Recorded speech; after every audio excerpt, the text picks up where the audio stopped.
Deer students, welcome back again. আশা করছি তোমরা সবাই ভালো আছো। বায়োলজি পার্ট 1 অর্থাৎ জীববিজ্ঞান প্রথম পত্রে আজকের ক্লাসে তোমাদের সবাইকে স্বাগত জানাচ্ছি। আমি মোহাম্মদ শাহিদুর রহমান, প্রভাষক, বিজ্ঞান বিভাগ, রাজবাড়ী সরকারি কলেজ, রাজবাড়ী।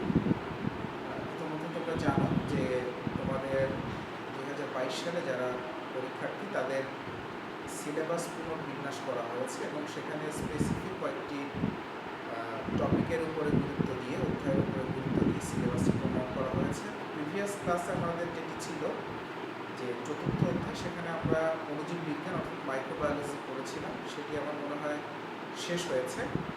আজকে আমরা পরবর্তী যে চ্যাপ্টারটি আছে, যদি আমরা বলি পঞ্চম এবং ষষ্ঠ, সেটি না, আমরা সপ্তম অধ্যায় শুরু করব, কারণ যে সিলেবাস প্রণয়ন করা হয়েছে তোমাদের জন্য, সেই সিলেবাস ধরে ধরেই আমরা এগোবো।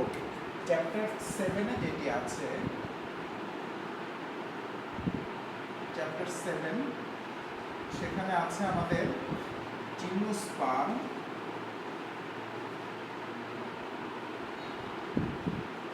অ্যান্ড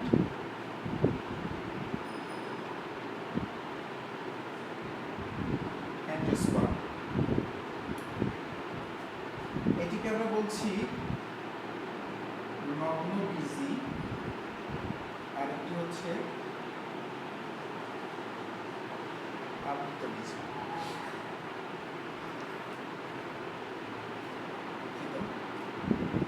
আচ্ছা, চ্যাপ্টার হেডিং বা টাইটেল হচ্ছে এটি, এবং এখানে কিছু টার্মস চলে আসবে। এই চ্যাপ্টারটি আলোচনা করার পূর্বে আমাদের কিছু টার্মস সম্পর্কে পরিষ্কার হতে হবে। তার মধ্যে একটি হচ্ছে ফ্যানেরোগ্যামিয়া,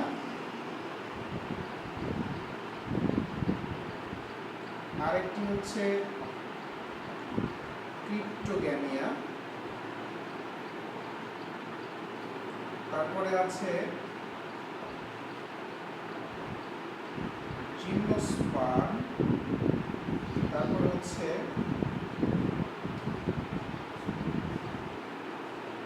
অ্যাঞ্জিওস্পার্ম, তারপরে হচ্ছে আমাদের গর্ভাশয় বা ওভারি, তারপরে হচ্ছে ডিম্বক, তারপরে হচ্ছে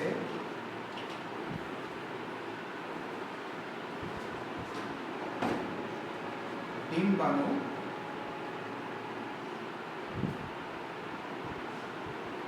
তারপরে হচ্ছে ভ্রূণ। আর কয়েকটি বিষয় আছে, সেটি আমি তোমাদের বলছি। স্বল্পপত্র,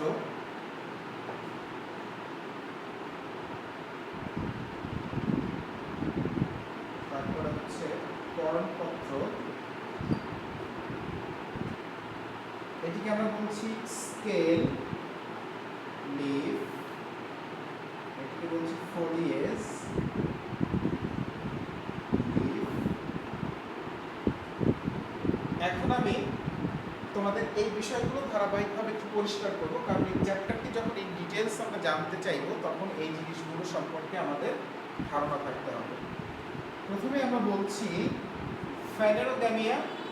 ফ্যানেরোগ্যামিয়াটা হচ্ছে যে সুপুষ্প, অর্থাৎ ফুল হবে। প্ল্যান্টসের ক্ষেত্রে আমরা সাধারণত যেটি দেখি যে মূল, কাণ্ড, পাতা, ফুল, ফল, একটি কমন যেই অঙ্গাণুগুলো রয়েছে, এগুলো প্ল্যান্টসের ক্ষেত্রে আমরা সবাই জানি। তাহলে ফ্যানেরোগ্যামিয়াটা হচ্ছে যে উদ্ভিদ বা যে প্ল্যান্টসগুলো ফুল হয়, সেটি হচ্ছে আমাদের ফ্যানেরোগ্যামিয়া। ক্রিপ্টোগ্যামিয়াটা হচ্ছে যাদের ফুল হচ্ছে না। ফুল ছাড়াও অনেক প্ল্যান্টস আমাদের প্রকৃতিতে আছে।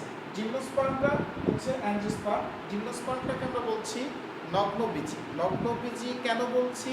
শব্দটির মধ্যেই নগ্ন প্লাস বীজি, অর্থাৎ এটি থাকবে ওপেন থাকবে কোনটা? আমাদের সিডটা। তাহলে সেটিকে আমরা বলছি নগ্ন বীজি। নগ্ন বীজি উদ্ভিদ কেন বলছি আমরা?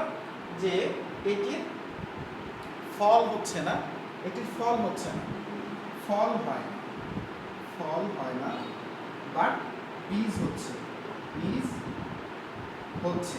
এখন দেখো বিষয়টা যে আমরা যখন রিপ্রোডাকশন করব প্ল্যান্টসের, তখন কিন্তু কিছু বিষয় পরিষ্কার হয়ে যাবে, বাট এটি বোঝার জন্য আমি এই টার্মসগুলো এখানে নিয়ে এসেছি। আমরা যে গর্ভাশয়ের কথা বলছি, এরকম একটি স্ট্রাকচার তোমরা দেখে থাকবে। দিস ইজ দ্য ওভারি, ঠিক আছে? এই গর্ভাশয়টা বেসিক্যালি হচ্ছে কি, ফলে পরিণত হচ্ছে। গর্ভাশয়টা ফল হচ্ছে, অর্থাৎ গর্ভাশয়ের মধ্যে আমার কিন্তু ডিম্বক, ডিম্বাণু, ভ্রূণ সব কিছু একসাথে আছে। যদি আমরা বলি ওভারি থেকে হচ্ছে আমার ফ্রুট, ঠিক আছে? এর মধ্যে এই যে আমাদের একটি স্ট্রাকচার দেখা যায়, তোমরা এরকম দেখতে পাবে সিনার্জি। এটি হচ্ছে আমাদের এগ, এটি হচ্ছে ডিম্বাণু। আচ্ছা, আর এই যে স্ট্রাকচারটি দেখা যাচ্ছে, এটিকে আমরা বলছি ডিম্বক। অর্থাৎ এই যে ডিম্বক, সেটি কিন্তু সিডে পরিণত হচ্ছে। এই ডিম্বকটা কিসে পরিণত হচ্ছে? সিডে পরিণত হচ্ছে। আর এই যে এগ, এই ডিম্বাণুর সাথে আমাদের যে মেল এবং ফিমেল গ্যামিট আছে, ফার্টিলাইজেশন হচ্ছে। তখন এখানে গিয়ে আমাদের কি হচ্ছে? ফার্টিলাইজেশন হচ্ছে। ফার্টিলাইজেশন হলেই সেখানে কিন্তু আমার ভ্রূণ তৈরি হচ্ছে, অর্থাৎ আমার ভ্রূণ তৈরি হচ্ছে, এমব্রিওজেটিক আমরা বলছি। এখন দেখো, তাহলে এত কিছু বলার মূল উদ্দেশ্যটা হচ্ছে আমার যে জিমনোস্পার্ম, সেই জিমনোস্পার্মটা হচ্ছে নগ্নবীজি উদ্ভিদ, এবং এই নগ্নবীজি উদ্ভিদের মূল সংজ্ঞায়নটা হচ্ছে বীজটা নগ্ন থাকবে, ওপেন থাকবে, ফল হবে না। এবং ফল কিসের থেকে হবে?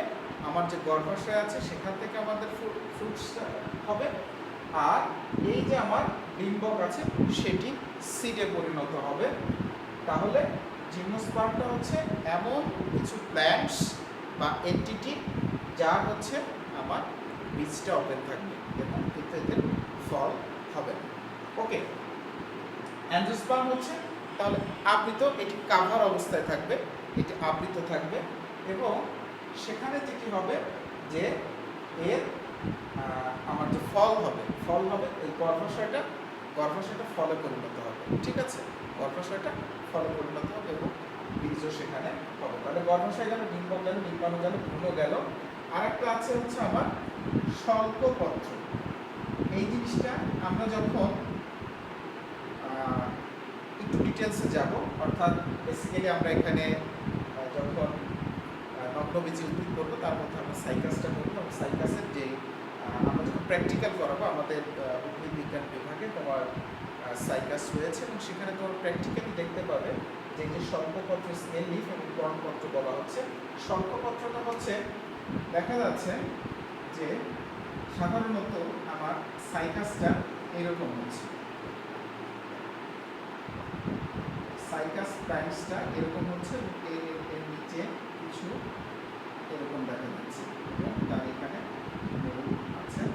এটিকে আমরা হচ্ছে কোরালয়েড মূল বলছি, বা অস্থায়ী বা অস্থানিক মূল বলছি, যেটি পার্মানেন্ট না। ওকে, তাহলে এখন আসো যে এই যে এইখানে যে কিছু আঁশের মতো পাতলা বাদামি বর্ণের আঁশ জাতীয়, এটি হচ্ছে আমার স্বল্পপত্র।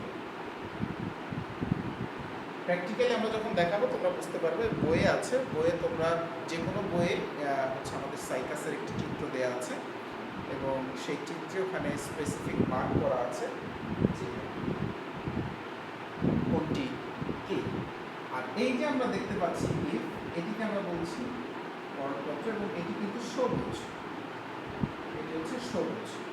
এই টার্মসগুলো আমরা যখন জিমনোস্পার্মের জেনারেল যে ক্যারেক্টারিস্টিক্স সেটি যখন পড়ব তখন আমরা এটা ডিটেলস জানতে পারব। তাহলে আর বাংলাদেশের চট্টগ্রাম পাহাড়ি বনাঞ্চলে তিনটি গণের 7টি প্রজাতির নগ্নবীজী উদ্ভিদ পাওয়া গেছে। পুরো বিশ্বেই নগ্নবীজী উদ্ভিদ পাওয়া যাচ্ছে, কিন্তু বাংলাদেশে আমাদের যেটি হচ্ছে চিটাগংয়ে, বাংলাদেশের চিটাগং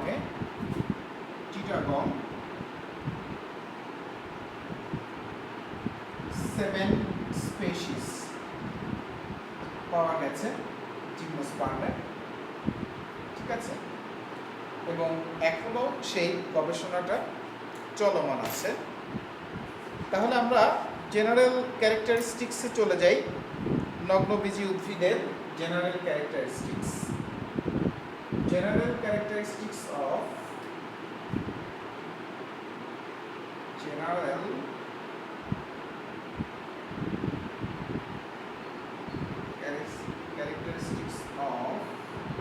জিমনোস্পার্ম।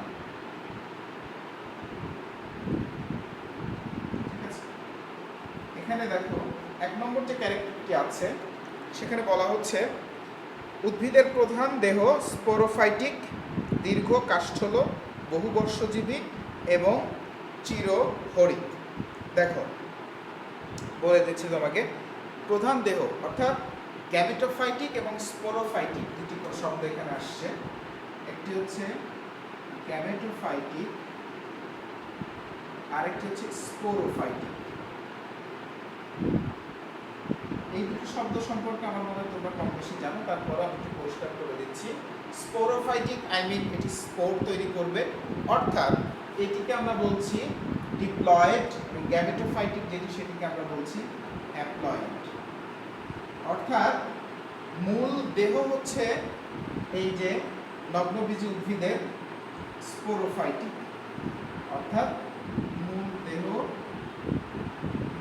হচ্ছে স্পোরোফাইটিক। এখানে আমার হচ্ছে মেগাস্পোর এবং মাইক্রোস্পোর, মেগাস্পোরোফিল, মাইক্রোস্পোরোফিল স্পোর তৈরি হবে, এটিও আলোচনার মধ্যে আমাদের চলে আসবে। আর গ্যামেটোফাইটিকটা হচ্ছে আমাদের হ্যাপ্লয়েড। এটি শুধু হচ্ছে আমার যে ফার্টিলাইজেশন বা মেল ফিমেল গ্যামেট একত্রিত হওয়ার পূর্ব মুহূর্ত পর্যন্ত আমার গ্যামেটোফাইটিক ফেজ, অর্থাৎ ফিমেল গ্যামেট মেল গ্যামেট এটা যখন আলাদা হবে, ঠিক আছে। স্পোরোফাইটিক তাহলে বোঝা গেল, এটি হচ্ছে স্পোরোফাইটিকটা বুঝতে হবে যে এটি একটি ডিপ্লয়েড এন্টিটি, 2n সংখ্যক ক্রোমোসোম থাকবে এবং এটি পরবর্তীতে স্পোর তৈরি করবে সিঙ্গেল, এবং সেখান থেকে আবার সিঙ্গেল প্ল্যান্টস তৈরি হবে, আবার একত্রিত হবে, আবার স্পোরোফাইটিক থেকে আবার স্পোর তৈরি হবে। এটিকে আমরা বলছি হচ্ছে একটা রিপ্রোডাক্টিভ সাইকেল। এটি পরবর্তী আলোচনায় চলে আসবে। তারপরে বলা হচ্ছে দীর্ঘ, এটি বড় হয় এবং সাইকাসও দেখা যাচ্ছে বেশ বড় হয়, যদি ঠিক মতো নার্চার করা যায় 10 ফিট 15 ফিট পর্যন্ত তার উচ্চতা হতে পারে। কাষ্ঠল, এটিকে বলা হচ্ছে যে একটি উডি টাইপের, কিছুটা কাঠের যে ক্যারেক্টারিস্টিক্স আছে, তার যে ভাস্কুলার বান্ডেল, সেখানে যে ট্যানিন, রেজিন, পদ এগুলো মিশিয়ে যে কাঠ তৈরি হচ্ছে। আরেকটি শব্দ আছে বহুবর্ষজীবী, এটি হচ্ছে প্যারেনিয়াল, বহুবর্ষজীবী, অর্থাৎ বহুদিন বহু বছর পর্যন্ত এরা বাঁচতে পারে, চিরহরিৎ, এবং এটি দেখা যাচ্ছে যে সবসময়ই তার যেই লিফ অর্থাৎ সবসময়ই কম বেশি তার পাতা থাকে। তাহলে ক্যারেক্টারিস্টিক্সটা হচ্ছে যে আমরা এটিকে বলছি চিরহরিৎ, কাষ্ঠল বলছি, তারপরে হচ্ছে স্পোরোফাইটিক একটি দেহের কথা বলছি, এবং এটি আকৃতি বৃহৎ পরিসরে হয়, ঠিক আছে। তারপরে দেহ মূল কাণ্ড এবং পাতায় বিভক্ত, অর্থাৎ মূল কাণ্ড পাতায় বিভক্ত, অর্থাৎ লিফ, স্টেম এন্ড রুট, এই তিনটি ভাগে বিভক্ত। সুস্পষ্টভাবে দেখা যাচ্ছে যে এখানে আমরা এই যে রুট পাচ্ছি, এখানে স্টেম পাচ্ছি এবং এখানে লিফ পাচ্ছি। তাহলে এই জিনিসটা খুবই স্পষ্ট হয়ে গেল। দ্বিতীয় যে ক্যারেক্টার সেটি হচ্ছে সংবহন টিস্যু মুক্ত, সমপার্শ্বীয় বলয়াকারে বিন্যস্ত থাকে এবং প্রকৃত ভেসেল অনুপস্থিত। অর্থাৎ আমরা যখন আমাদের যদিও টিস্যু এবং টিস্যু সিস্টেমটা হচ্ছে পরবর্তী চ্যাপ্টারে আছে, চ্যাপ্টার 8-এ টিস্যু এবং টিস্যু সিস্টেম। তবে আমরা কম বেশি যেটা জানি সেটি হচ্ছে যে আমাদের যে ভাস্কুলার বান্ডেল আছে সেখানে আমাদের জাইলেম এবং ফ্লোয়েম আছে। জাইলেম যে tracheid vessel, xylem fibre, xylem parenchyma এবং ওটার মধ্যে কম্পেনিয়ন সেল, ফ্লোয়েম ফাইবার, ঠিক আছে, এই উপাদানগুলো আছে। তো এক্ষেত্রে বলা হচ্ছে যে ওটা যখন আমরা পড়ব যে সংবহন টিস্যু বা পরিবহন টিস্যু হচ্ছে মুক্ত। মুক্ত মানেই হচ্ছে জাইলেম এবং ফ্লোয়েমের মাঝখানে কি থাকছে, জাইলেম এবং ফ্লোয়েমের মাঝখানে আমাদের ক্যাম্বিয়াম থাকছে। অর্থাৎ আমরা যদি এভাবে একটি পরিবহন টিস্যু গুচ্ছ বিবেচনা করি তাহলে দেখা যাচ্ছে যে এদিকে আমার আছে বা এখানে এভাবে আছে, এদিকে যদি আমরা জাইলেম বলি, এদিকে যদি ফ্লোয়েম বলি, তাহলে মাঝখানে আছে হচ্ছে আমার ক্যাম্বিয়াম। অর্থাৎ এটিকে আমরা বলছি মুক্ত। জাইলেম এবং ফ্লোয়েমকে ডিফারেন্সিয়েট করে রাখবে, সেটি হচ্ছে আমাদের মূলত মুক্ত পরিবহন বা সংবহন টিস্যুগুচ্ছ। সমপার্শ্বীয় বলয়াকার সার্কেল করে থাকবে এবং একই পাশে থাকবে। তারপরে বলছে যে আইসাকার শল্কপত্র এবং পর্ণপত্র, ফলিয়াস এবং স্কেল লিফ, সেটি আমি তোমাদের ইতিমধ্যে বুঝিয়ে দিয়েছি। যদি আমরা স্পেসিফিক সাইকাসের কথা বিবেচনা করি, যখন আমরা সরাসরি ক্লাস গ্রহণ করবো তখন প্র্যাকটিক্যালি এটি আমরা দেখিয়ে দেওয়ার চেষ্টা করবো নিঃসন্দেহে।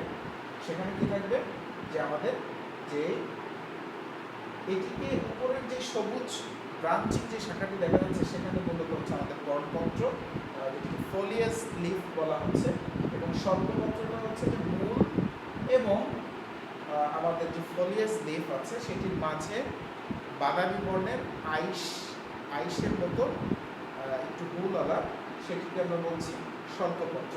এই জিনিসটা আমাদের সাইকাসের ক্ষেত্রে আছে। তারপরে পুষ্প একলিঙ্গ, সরল ও ব্যক্ত প্রকৃতির। একলিঙ্গ বলতে হচ্ছে এর মেল এবং ফিমেল প্ল্যান্টস আলাদা। এই যে গ্যামেটোফাইটিক যেটি বলছি, এটি মেল এবং ফিমেল আলাদা, ঠিক আছে, এই জিনিসটা একলিঙ্গ।